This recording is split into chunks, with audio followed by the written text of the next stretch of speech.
আসসালামু আলাইকুম ওয়া রাহমাতুল্লাহি ওয়া বারাকাতুহু। ইন্নাল হামদুলিল্লাহ নাহমাদুহু ওয়া নুসাল্লি আলা রাসূলিহিল কারীম, আম্মা বা'দ।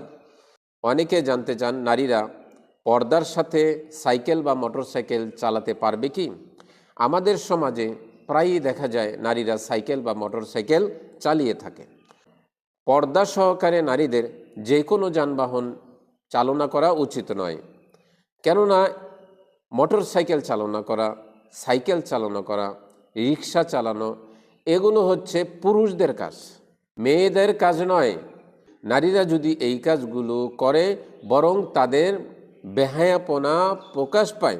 আল্লাহ সুবহানাহু ওয়া তাআলা সমস্ত প্রকার অশ্লীলতা, বেহায়াপনাকে নিষেধ করেছেন। কোরআনুল কারীমের সূরাতুল আরাফের 33 নম্বর আয়াতে আল্লাহ সুবহানাহু ওয়া তাআলা বলছেন, কুল ইন্নামা হাররামা রাব্বিয়াল ফাওয়াহিশা মা যাহারা মিনহা ওয়া মা বাতুনা।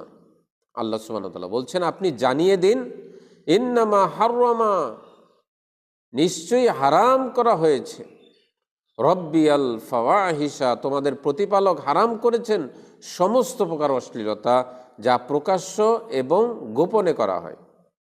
দ্বিতীয়ত, নারীরা যদি সাইকেল বা মোটর সাইকেল চালায় তাহলে নারীদের উপরে পুরুষের কুদৃষ্টি পড়তে পারে। এতে করে তাদের স্বাস্থ্যগত এবং অন্যান্য যে কোনো ক্ষতি সমূহ আশঙ্কা রয়েছে।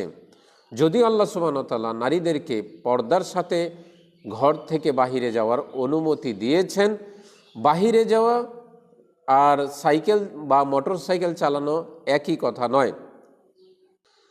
রাসূলুল্লাহ সাল্লাল্লাহু আলাইহি ওয়াসাল্লামের জামানায় নারীদেরকে এ ধরনের কাজগুলো করতে দেখা যায়নি, এমন কোনো দৃষ্টান্ত নেই।